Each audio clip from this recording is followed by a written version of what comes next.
This is the story about how someone threatened to sue me in the middle of church. That's right, in the middle of the service. Looked me in the eyes and said, "I will sue you." So, buckle up. This was a few years ago, and anyone who follows me might know that I had 4 kids in 4 years. One of my children was 2 at the time, and we now know that he is autistic. We always sat in the very first pew, so my children could see, and we belonged to like a country bumpkin church, so it's fairly small. Well, it was during the Our Father when my 2-year-old son just casually left the pew, just like, I'm just gonna leave. And decided to walk from the front pew, casually, slowly, without screaming or anything, all the way to the back of the church, and I very calmly got out and followed behind him.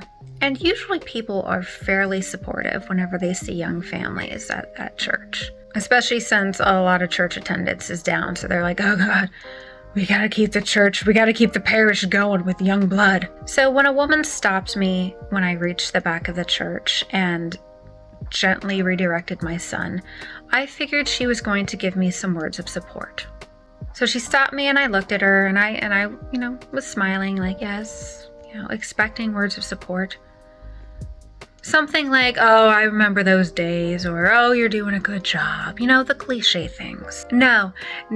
She looks me square in the face and says, if he escapes again, I'm going to sue you because I could trip over him and fall and get hurt. As if you can't trip over a small child at any other point. Mind you, this was the second time ever he had ever left a pew. It's not like he did this constantly. My kids were actually fairly well behaved. I'm kind of a disciplinarian. So I was like, oh, okay. Okay, old lady.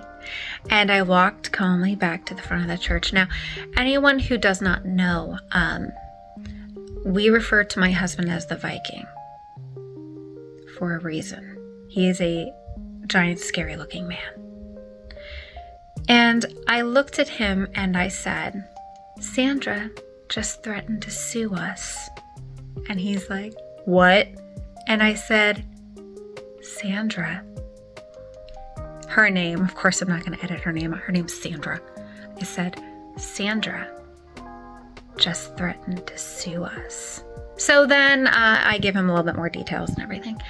And after communion, he notices that they start leaving. So he just very casually follows them just to have a conversation.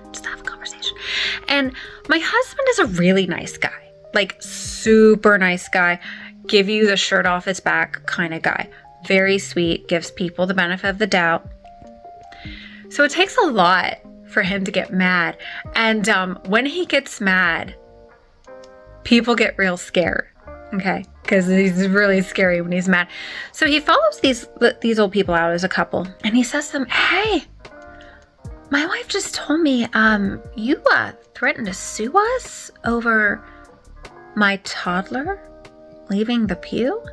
Yo, this couple doubled down. Like, they did not back off. They're, yeah, well, she could trip over him and she could break her hip or da, da, da. And my husband, yeah, went 0 to 80 in less than a second and put the fear of God in these people. And he's just like, how dare you call yourselves Christian? I mean, he was yelling at him. It was we could hear it on the inside of the church. Because remember, a little bumpkin church, okay? And he's just reaming these people out. And of course they're like, woo! And they run and get in the car. And I only know this later from their account, which was hilarious. So then of course I'm like, okay, well, what does the Bible say to do in situations like this? I feel like that's a good thing to think about. And so you go directly to the people. No go. Okay. Then you go to a member of the church. You go to leadership of the church. So that's what I did. I went to a prominent, active member of the church who knew everybody because it's a small church. And I told her what happened. And then she's like, let's get Father involved with this. So then we tell the priest, and everybody is kind of forming a little bit of a crowd.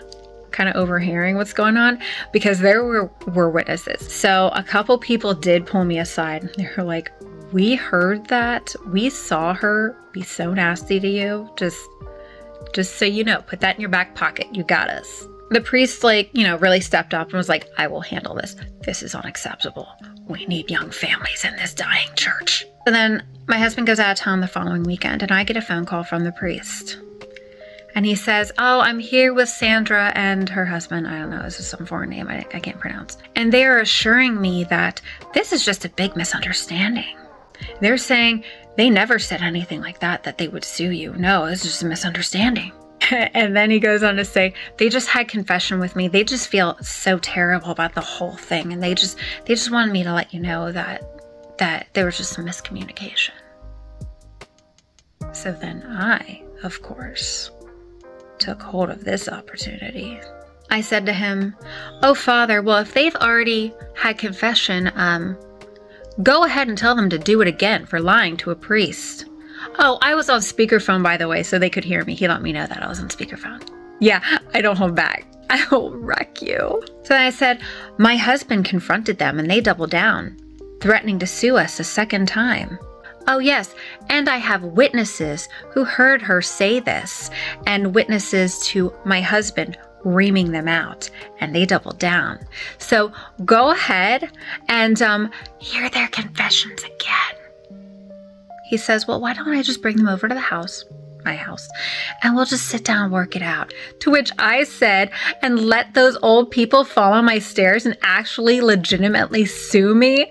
No. So we don't want anything to do with them. I loved every second of that phone call. And just to kind of wrap this whole thing up, nice little bow, I told that story to a few friends on Zoom one night, and then found out the next day that the husband of that couple died the same hour I was telling that story to a few friends. Imagine your dying hour and someone is talking about some major BS that you did to try to hurt a young family with a toddler, threatening to sue them. Well, rest in peace.